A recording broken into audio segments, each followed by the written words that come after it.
The cracked screen of the cheap phone burned her palm. Sloane stared at the video playing on an endless, silent loop. Her chest tightened so hard she couldn't pull in a breath. Have you ever felt a terror so deep it actually freezes your blood? It was a live feed from a drone. The camera hovered right outside the second-story window of St. Jude's orphanage. Inside the grainy footage, 6-year-old Leo was sleeping. His tiny hands clutched a worn stuffed bear. Because of that video, Sloane's entire world was crumbling. She stood in the chaotic supply closet of the orphanage clinic. The harsh smell of industrial bleach and warm oatmeal coated the back of her throat. Out in the hallway, babies cried. Overworked nurses yelled over the noise. It was loud and messy, but it was safe. It was her home. Yet, this digital thread in her hand promised to burn it all down. A text message popped up below the video. "The blind king dies tonight, Nurse Evans. Or the orphans burn." She didn't know what scared her more. The faceless corporate monsters at Apex Paradigm who sent the text, or the terrifying Lycan CEO she was being sent to murder. What's worse? She had no choice. She had to do this. Those children had absolutely no one else in the world to protect them. She was their only shield. Sloane shoved the phone deep into the pocket of her scrubs. Her body moved on instinct. She turned to the locked medicine cabinet. Her hands shook violently, but she forced the small key into the metal slot. The lock clicked. She reached past the basic painkillers and grabbed a heavy glass vial. Wolfsbane. It was highly illegal, highly lethal, and cold to the touch. She slipped the vial and a sterile syringe into her pocket. She grabbed a heavy roll of gauze to hide the bulge against her hip. Every step she took felt like walking to her own execution. She loved these kids. She remembered the day she found Leo shivering on the clinic steps, abandoned in the rain. She had wrapped him in her own coat. She had promised him he would never be hurt again. Because she made that promise, she was about to become a killer. Sloane walked out of the clinic, into the stormy night. The rain lashed against her skin. A black town car was already waiting at the curb to take her to the Billionaire's penthouse. Her heart pounded against her ribs. She was just a human. She was just a nurse. How was she supposed to kill the most lethal apex predator in the city? She pulled her thin jacket tighter around her shoulders. She stepped into the dark car, and she let it happen. The private elevator shot upward at a dizzying speed. Sloane swallowed hard, trying to pop her ears. The silence inside the polished steel box was suffocating. It was a complete contrast to the loud warmth of the orphanage. Here, the air smelled like cold ozone and unimaginable wealth. With every heartbeat, the numbers above the door climbed higher. Floor 80, floor 90, floor 100. She was entering his lair. Roman Vance was the CEO of the supernatural underworld. He was a myth wrapped in expensive suits and violent rumors. People said he lost his sight in a brutal territory war. They said the blindness broke his control, leaving him feral and unpredictable. That's why his handlers hired a human nurse. Shifter healers were too much of a threat to his shattered alpha ego. The elevator glided to a halt. A soft chime echoed. The heavy metal doors slid open with a quiet hiss. Sloane stepped out onto the plush carpet. The penthouse was massive and utterly dark. The only light came from the floor-to-ceiling glass walls, framing the rain-slicked city far below. It felt like standing inside a beautiful, freezing cage. The air conditioning was turned down so low she could see her breath puffing out in tiny white clouds. She took a careful step forward. Her cheap shoes squeaked against a patch of marble floor. The sound cracked through the silent room. She froze. Shadows hid the furniture and sharp angles of the room. She strained her eyes, searching the darkness. Where was he? Why weren't there any guards up here? Because Roman was so dangerous, he didn't need guards. He was the weapon. "Mr. Vance?" she called out. Her voice trembled. It sounded weak in the huge space. No answer. The wind howled against the reinforced glass outside. The storm was getting worse. She clutched her medical bag to her chest.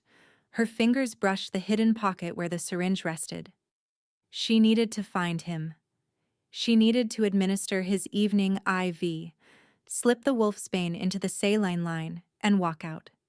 It sounded so simple in her head. But real life is never simple. She walked deeper into the living area. A heavy scent hit her. It smelled like cedar wood, dark rain, and raw power. She felt it etched along her spine. She was being watched. Sloane spun around, dropping her bag in a panic. Medical supplies scattered across the floor.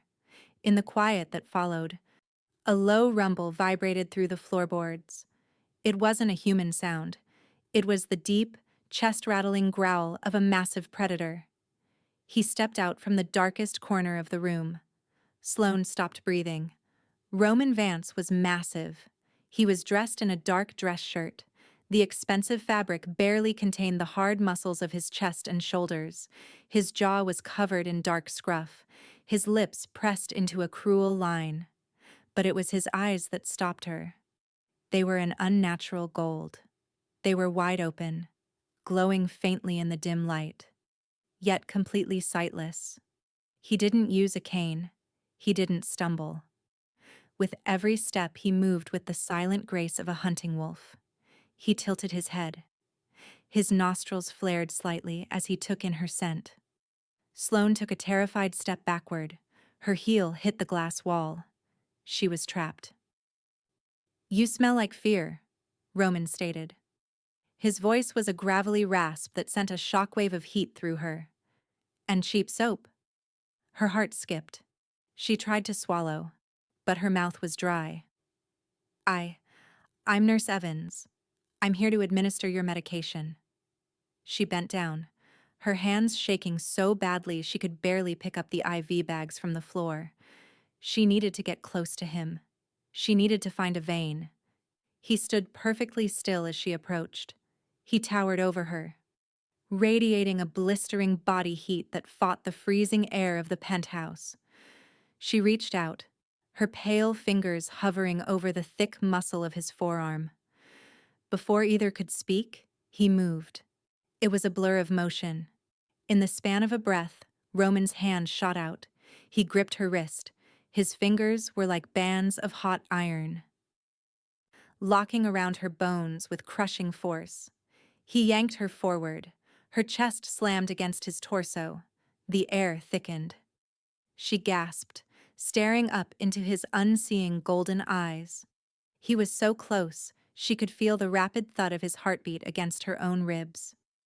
"Don't lie to me, little human," he growled. His face hovered inches from hers. Sloane struggled.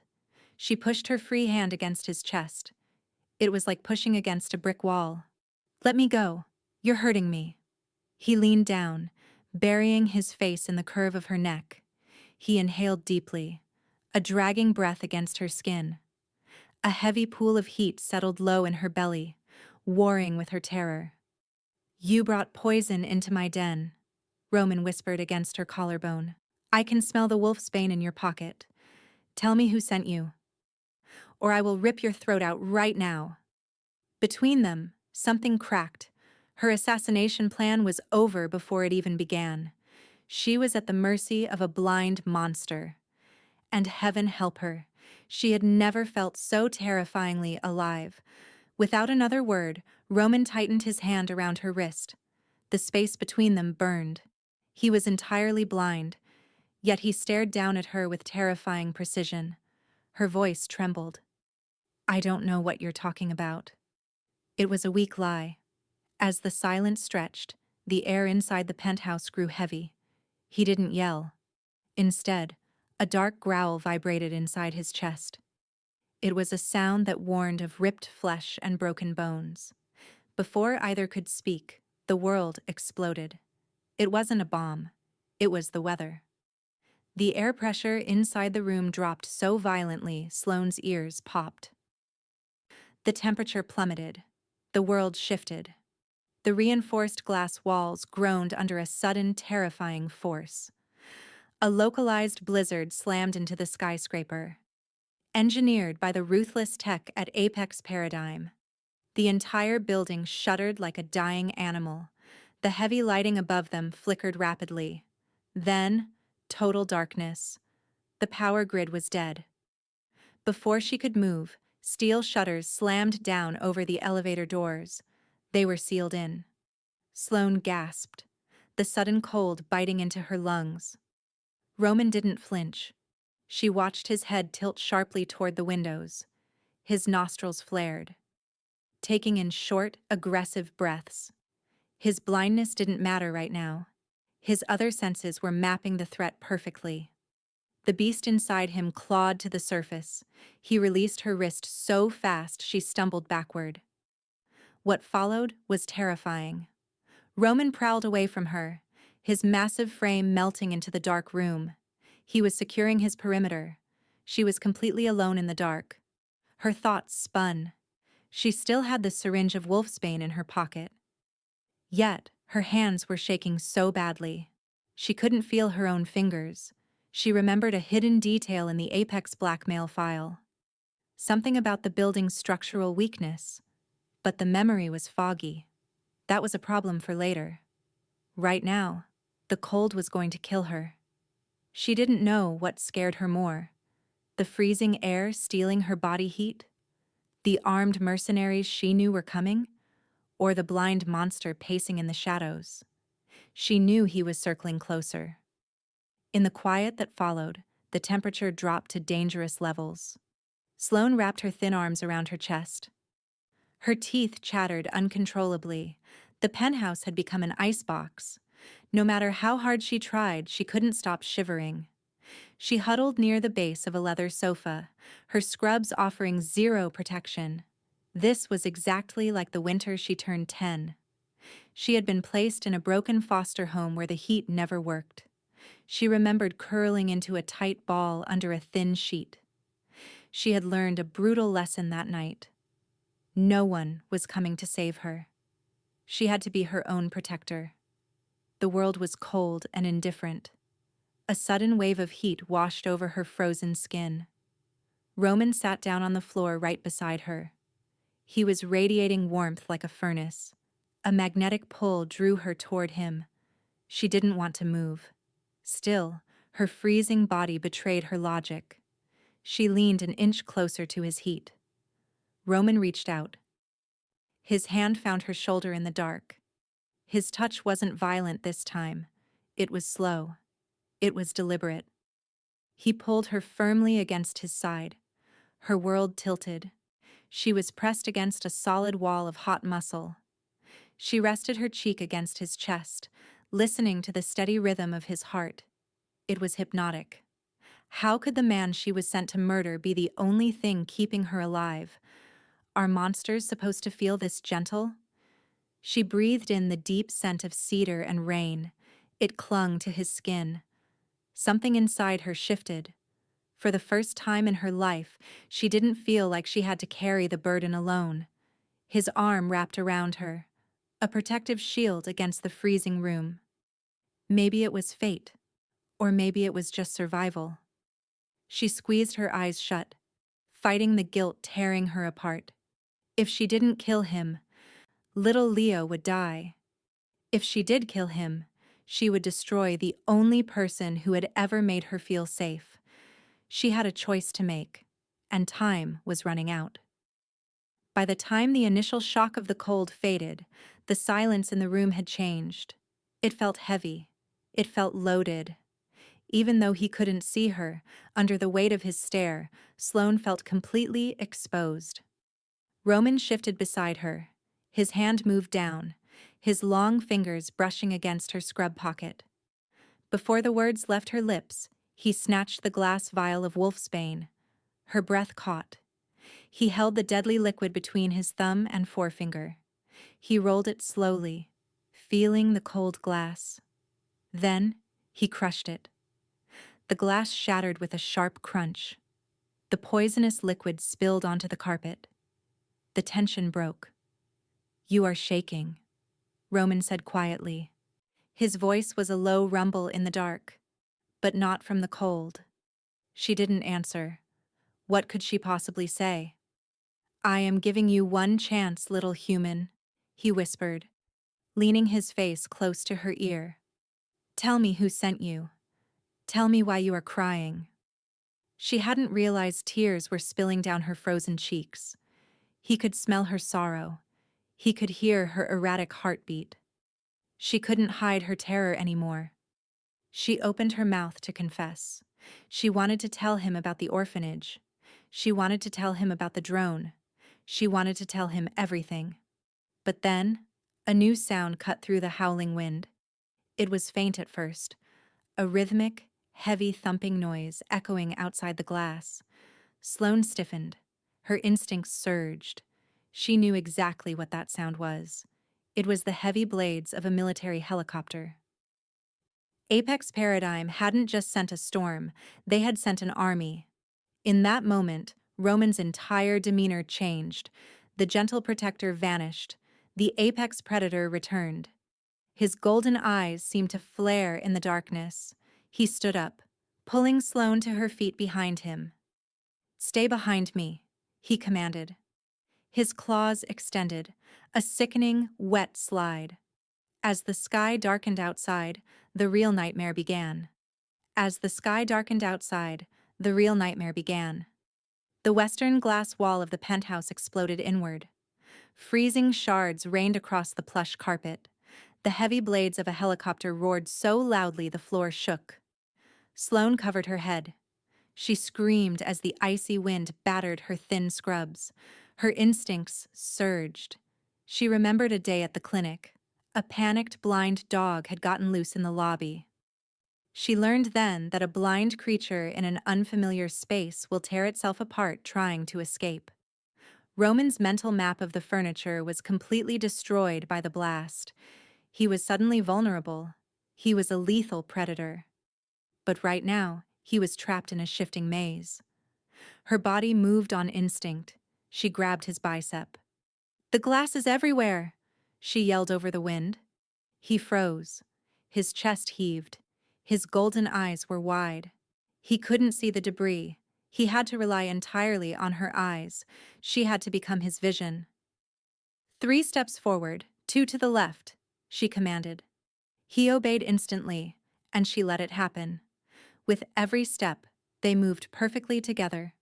Have you ever had to trust a monster with your actual life? It was a terrifying dance in the dark. They dodged overturned tables, shattered glass, and freezing wind. He trusted her voice. He didn't stumble a single time. A lingering question burned in her mind. How did Apex Paradigm know the exact layout of his private penthouse? There had to be a mole hiding inside his pack. That was a question she couldn't answer right now. She pushed the thought away. She focused only on the path ahead. "Stop!" she screamed. She pulled him back just as a piece of the ceiling collapsed. He wrapped his arms around her, shielding her from the falling plaster. They couldn't stay out here in the open. "Where is the safe room?" she gasped. "Behind the bookshelf," he rumbled. He pointed into the shadows. They sprinted frantically through the ruined living room. They reached the oak shelf just as a grappling hook slammed into the balcony. She was trained for high-stress trauma care. Her panic turned into cold focus. She found the hidden latch. They fell through a heavy steel door. The steel door slammed shut behind them. The howling wind was cut off. A red emergency light flickered on. It was an armory.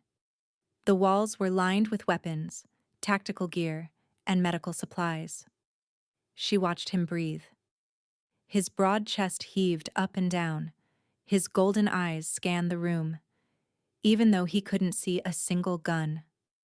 "The tactical vests are on the left wall," he said softly. Her body moved on instinct. She guided his hands to the heavy Kevlar. He needed her. The power dynamic shifted. She wasn't a hostage anymore. She was his vital partner. His fingers accidentally brushed hers. He was so warm. He was so solid. He was everything she had ever secretly wanted. She mapped the weapons for him. She checked the ammunition. She became his tactical advantage. She remembered the drone hovering over the orphanage. If she helped him survive tonight, would the Apex Corporation burn the children? Or was Roman strong enough to slaughter them all and save her family? She decided to bet her life on the Lycan. He protected her in the freezing cold. She would protect him in the bloody dark. Fully armed, he looked like a god of war. He wore a dark vest. His jaw was set in stone. He tilted his head, listening to the air vents above them. "They are inside the walls," he whispered. She didn't know what scared her more, the armed killers hunting them, or the violence waking up in his face. He turned toward a security monitor on the wall. It was running on battery power. "Read the screen to me," he ordered. She looked at the red dots moving across the blueprint. 10 men, she whispered. Her voice trembled. "They are splitting up." The real fight was finally about to start. Sloane held her breath. A metallic scraping sound echoed from the ceiling. Someone was crawling through the air duct above the armory. Her heart skipped. Roman raised a hand. He demanded absolute silence.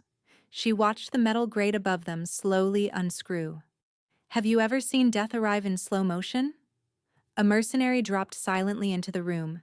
He was covered in tactical gear. His face was hidden behind a thick mask. He held a suppressed rifle. He scanned the room with night vision goggles. Sloane leaned close to Roman's ear. She barely whispered. 2 o'clock, 10 feet, aim high. Roman launched himself into the air. It was brutal. It was fast. It was terrifying. He didn't use a gun. He was an apex predator. He used his bare hands. She saw the mercenary fall. Roman hit the man with the force of a speeding truck. A sickening crunch echoed off the steel walls. The mercenary didn't even have time to scream. The scent of fresh blood hit the stagnant air. Between them, something cracked. The scent of blood changed Roman. His golden eyes flashed. A growl rose in his throat. It vibrated with unnatural hunger. He turned toward her. His chest heaved. His claws dripped with red. The bond pulsed. He took a heavy step toward her.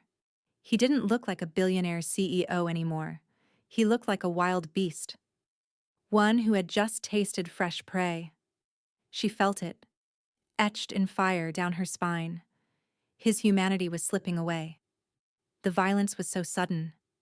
His inner wolf was fighting for control. Would he remember she was his ally? Or would the beast take over entirely? A deep instinct inside her soul recognized her mate. Under the weight of his stare, she refused to back down. "Roman," she whispered. She kept her voice steady and calm. He stopped. His nostrils flared as he inhaled her cheap soap and pure terror. The true danger was only just beginning. The scent of fresh blood hung heavy in the air. Roman stood frozen over the fallen mercenary. His chest rose and fell in rapid, jerky movements. His wolf was fighting for dominance. A low growl ripped through his throat. She didn't know what scared her more, the dead man on the steel floor, or the feral monster standing inches away. She refused to back down. "Roman, listen to my voice," she ordered softly. His head snapped toward her. Those sightless golden eyes were wild and unfocused. He took a threatening step forward. "Have you ever tried to calm a wild animal with nothing but words? It requires absolute, unshakable confidence." She survived the brutal foster system. She knew exactly how to hide her fear. She stood her ground. "You are Roman Vance," she said firmly. "You are the CEO, not just a beast." Between them, something cracked. The tension in his broad shoulders began to uncoil. He inhaled deeply, anchoring himself to the scent of her skin. The monster retreated, leaving the man behind. "We need a new plan," he rasped. His voice was raw and exhausted. "There are 9 more men out there," she replied. She looked at the security monitor. The armory was a dead end. They had to move out into the open. We will funnel them into the lobby, he decided. I need you to describe the terrain. A tense, whispered strategy session followed. She memorized the digital blueprint of the lower penthouse. She became the architect of their survival. The security screen flickered and died. The battery backup had finally failed. They were now completely blind. They had to step out of the safe room and into the freezing darkness. And she let it happen. Roman pushed the heavy steel door open. The freezing wind from the shattered living room hit them instantly. Sloane shivered. Her thin scrubs were completely useless against the ice. They crept down the long, dark hallway toward the lobby. Her body moved on instinct, stepping carefully to avoid the broken glass. She kept her hand lightly pressed against his back. As they moved, she thought about the drone footage of little Leo. If Apex Paradigm won tonight, the orphanage would burn. She couldn't let that happen. She had to keep this lethal billionaire alive. They reached the edge of the grand lobby. It was a massive, open space, filled with marble columns and deep shadows. Roman stopped. His arm shot out, pinning her tightly against the cold wall. 3 heartbeats, he whispered. They are waiting in the dark. She realized they had walked directly into a trap. 3 mercenaries stepped out from behind the marble columns. They didn't have guns raised. They carried heavy batons that crackled with blue electricity. They knew Roman was a Lycan. They brought weapons designed to overload his nervous system. Sloane's breath caught. Running was no longer an option. Stay here, Roman commanded. His voice was deadly quiet. He stepped out into the open lobby, drawing their attention entirely. The blind king, one of the men sneered. He tapped his stun baton against a column. They began to circle him like a pack of cowardly hyenas. Sloane watched from the shadows. Her chest ached with panic. She remembered reading a medical journal about electric shock trauma in shifters. It disrupted their cellular healing, leaving them completely vulnerable. If those batons touched him, he would die. She couldn't just stand there and watch. She had to level the playing field. Her eyes scanned the dark lobby, searching for anything she could use. She spotted the main electrical breaker panel on the wall just a few feet away. Getting to it meant stepping out of cover. She made her choice. Sloane darted out from behind the wall. The polished marble floor was freezing under her cheap shoes. The mercenaries were entirely focused on Roman. They didn't notice the human nurse.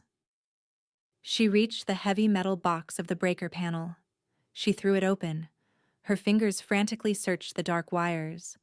She had no idea what she was doing. She knew water and high voltage were a deadly combination. The blizzard blew heavy snow through the shattered windows down the hall. "Roman, get back!" she screamed. The 3 men spun around to look at her. Roman attacked. They were distracted. He moved with terrifying speed. He grabbed the closest mercenary and hurled him across the room. The man crashed into a marble column, but the other 2 instantly lunged forward. One of the electric batons grazed Roman's shoulder. A blinding flash of blue light illuminated the dark room. Roman let out a deafening roar of agony. He fell to his knees. His massive body convulsed from the shock. Sloane's heart stopped. She felt it, etched in fire down her own spine. He was down. The remaining 2 men raised their batons to deliver the killing blow. She didn't know what scared her more: losing the only man who made her feel safe, or dying completely alone. She ripped a heavy wire free from the breaker box. Sparks showered over her hands, burning her skin. She threw the live wire directly into the melting snow pooling near their feet. A violent surge of raw power followed. The water conducted the electricity instantly. The 2 men seized up, dropping their weapons as the current ripped through them. They collapsed to the floor, completely unconscious. The tension broke. Sloane dropped to her knees, gasping for air. She had just saved the life of the monster she was hired to kill. She crawled across the freezing floor toward Roman's unmoving body. "Roman," she sobbed. Her hands shook as she touched his chest. His heartbeat was terrifyingly slow. She realized the stakes had just become deeply personal. She wasn't just surviving anymore. She was fighting for him. The smell of burnt ozone stung her nose. Roman lay completely motionless on the freezing marble floor. The electric shock had disrupted his cellular healing. His breathing was terrifyingly shallow. She didn't know what scared her more: the three unconscious men bleeding on the floor, or the lifeless face of the apex predator she had just saved. Before she could move, a harsh voice echoed from the stairwell. More men were coming. She had to hide him immediately. A desperate display of pure adrenaline followed. She grabbed Roman under his arms. She pulled with everything she had. He was incredibly heavy. Have you ever had to carry a burden that felt heavier than the world itself? When she was a teenager, she had to carry a sick child 3 miles through a flooded street. The ambulance never came. She learned then that human bodies can endure impossible things when fueled by raw love. She refused to let Roman die. She found a hidden reserve of brutal strength. She dragged him backward, her shoes slipping on the wet floor. She pulled him into a dark utility closet just off the lobby. The tension broke as she pulled the wooden door shut. They were trapped in the pitch black. She pressed her trembling fingers against his neck. His pulse was weak and thready. She felt it etched across her soul. If she didn't warm him up quickly, his lichen heart would stop entirely. She unzipped his tactical vest and tore open his ruined shirt. Her hands mapped the cold plains of his chest. She pressed her warm body directly against his freezing skin. She wrapped her arms tightly around his neck. She gave him her heat. She gave him her breath. She gave him her hope. A deep groan rumbled in his chest. His golden eyes fluttered open in the dark. The bond pulsed. He realized exactly what she had done for him. "You stayed," he whispered, his voice a gravelly rasp. There was absolutely no turning back for either of them now. Because she stayed, the entire dynamic of their relationship flipped. She wasn't his prisoner anymore. She was his savior. Her world tilted as Roman pushed himself up into a sitting position. He leaned heavily against the concrete wall of the closet. The space between them burned with a suffocating intimacy. His hands reached out, tracing the line of her jaw. "You are burned," he growled softly. He smelled the charred skin on her palms from the live wire. "It doesn't matter," she whispered back. He lifted her injured hands to his lips. He gently kissed her blistered palms. Her breath caught. It was a stunningly tender gesture from a monster built for war. How could a man so violent possess such a devastatingly gentle touch?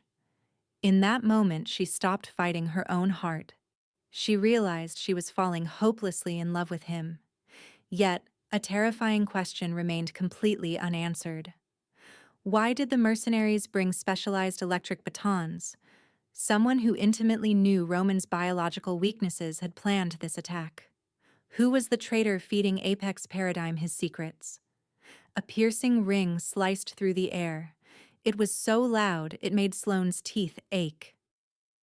Roman clamped his hands over his ears. He let out a choked gasp. His hearing was supernatural. The frequency was tearing his eardrums apart. They were using a localized sonic weapon. Thick blood began to drip from Roman's nose. His inner beast was being tortured. Her instincts surged. She wrapped her arms tightly around his head, trying to muffle the devastating sound. "Roman, look at me!" she cried out. His golden eyes rolled back. The sonic wave was so intense he was losing consciousness again. They couldn't stay in this tiny closet. If they stayed, the sound would rip his brain apart. She had to get him moving, even if it meant walking directly into the line of fire. She kicked the utility closet door wide open. The piercing noise echoed through the grand lobby. Sloane dragged Roman out of the closet. He stumbled heavily. leaning almost his entire weight against her small frame. With every step, a fresh drop of blood fell from his chin. They limped across the shattered marble toward the emergency stairwell. Suddenly, the high-pitched ringing stopped. The silence roared. "Well, well, well," a cruel voice echoed across the room. Sloane froze. A tall man in a tailored suit stepped out from behind a ruined column. He held a black sonic transmitter in one hand and a heavy silver pistol in the other. She recognized the arrogant voice instantly. It was Marcus, Roman's own second-in-command. The traitor was standing right in front of them. Marcus wanted to rule the supernatural underworld. He had sold out his own king. "I expected to find the beast dead," Marcus sneered. He aimed the pistol right at Roman's chest. "Instead, I find a little human playing nurse." Her thoughts spun. This was the man who ordered the drone strike on her orphanage. He was the monster threatening her innocent children.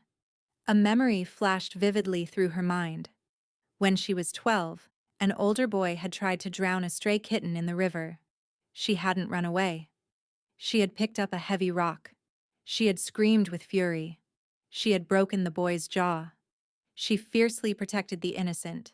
She would never bow down to a bully. Roman growled. He tried to step in front of her to shield her, but he was too weak. His legs buckled. He dropped heavily to one knee. Marcus laughed, cocking the hammer of the silver pistol. "Time to die, King." Sloane stepped directly in front of the gun. She shielded his body. She blocked the bullet. She defied the traitor. Under the weight of his stare, she lifted her chin in absolute defiance. "You will have to shoot me first," she snarled. Her wolf pressed forward, and she let it happen. As the echo faded, Marcus let out a sharp laugh. He didn't lower the heavy silver pistol. He was a coward at heart.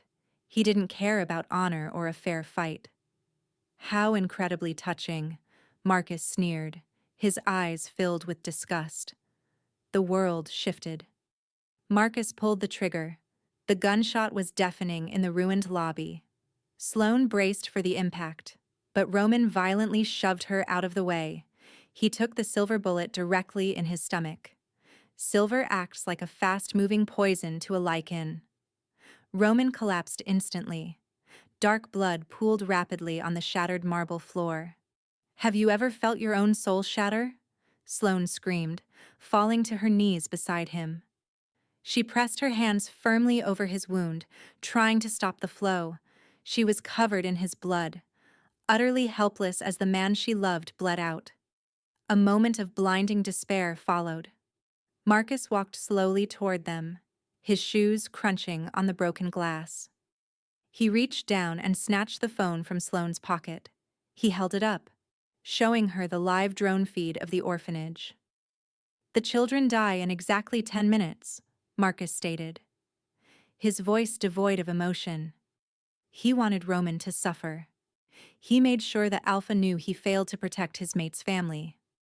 He threw the phone against the stone wall, shattering the screen into dust. That was the exact moment Sloane felt her spirit break. When she worked in the emergency room, she once watched a mother cry quietly over a dying child. She learned then that true grief doesn't make a sound, it simply hollows you out from the inside. Marcus turned his back on them, walking toward the private elevator. "The penthouse is rigged with explosives," he called out over his shoulder. Why would a second-in-command destroy the very empire he wanted to rule? That was a terrifying question she couldn't answer right now. As the sky darkened outside, the countdown to their destruction began. The freezing wind ripped through the windows. Roman was actively dying. His breath rattled deep in his chest, his warm skin turning a shade of gray. "Have you ever watched the light fade from someone you love?" Sloane sobbed, her hot tears mixing with the blood on her shaking hands. She tried to put pressure on the silver wound. She tried to keep him warm. She tried to hold on to hope. The silver was already deep in his bloodstream. Nothing she did was working. The bond pulsed. He reached up with a trembling hand. He touched her tear-stained cheek. When she was a little girl in the group home, she used to hide under her bed during thunderstorms. She learned then that hiding never stops the storm. It only forces you to face the terror alone. "Leave me," Roman whispered, his voice weak. She shook her head.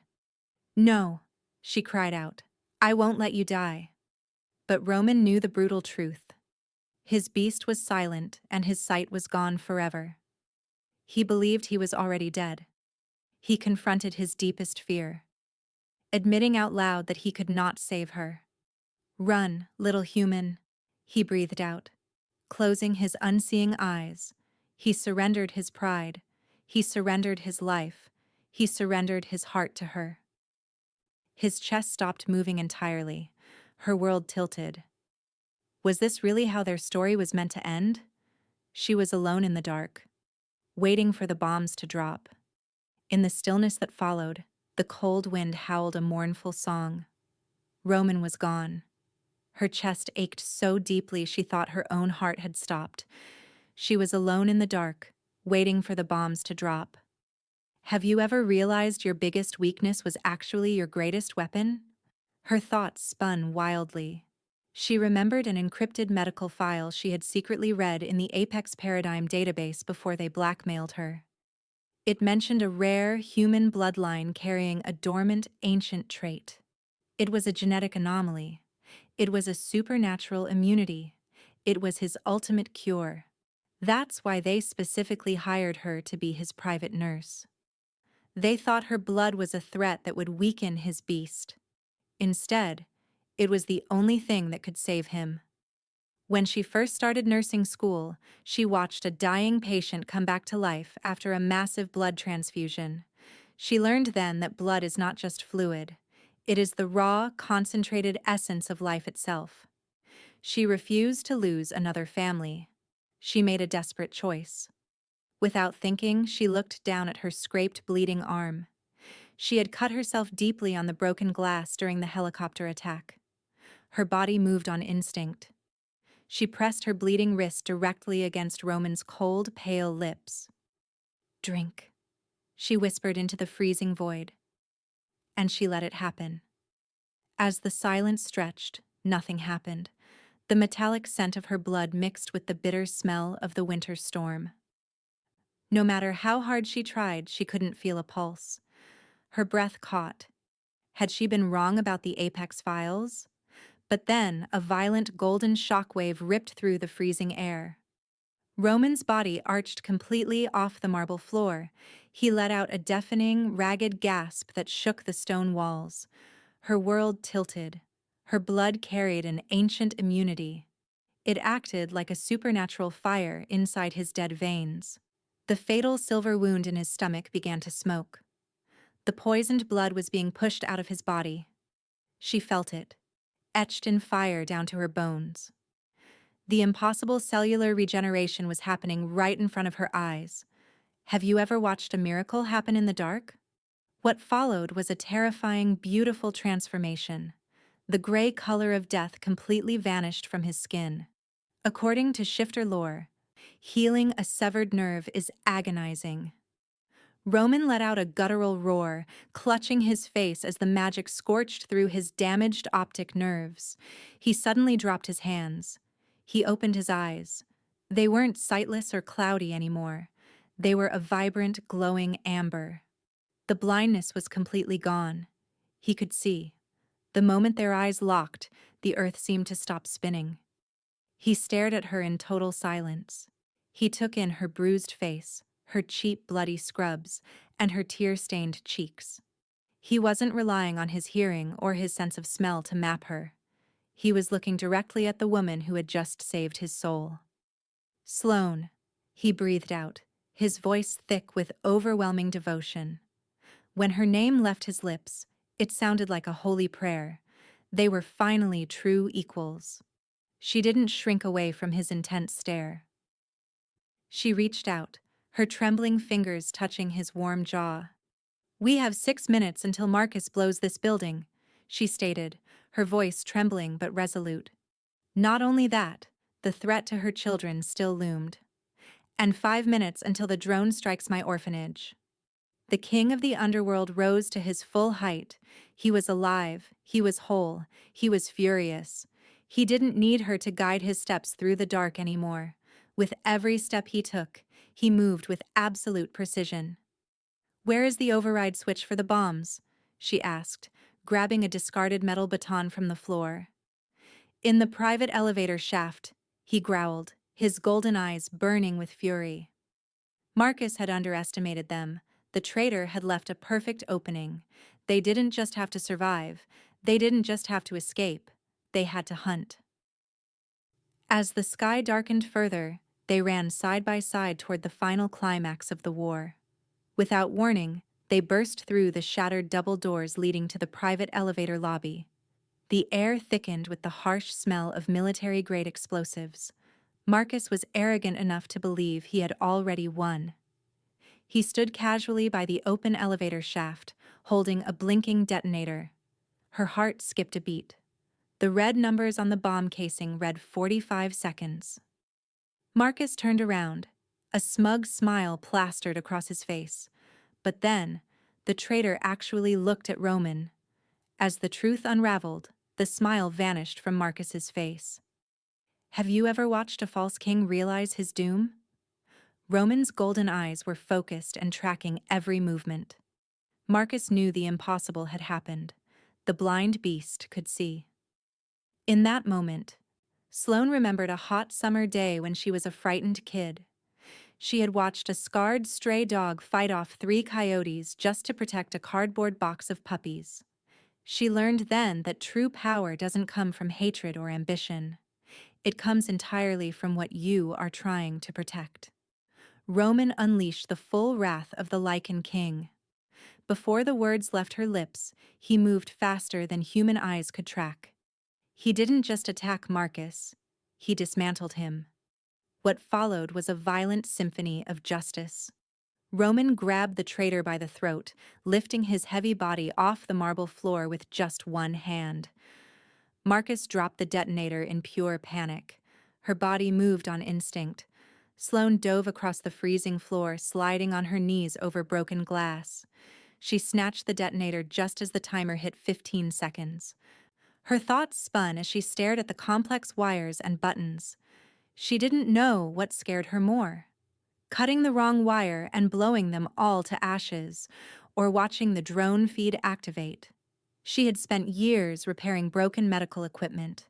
Her hands were incredibly steady under pressure. With every heartbeat, she traced the primary power line connecting the drone signal to the explosive core.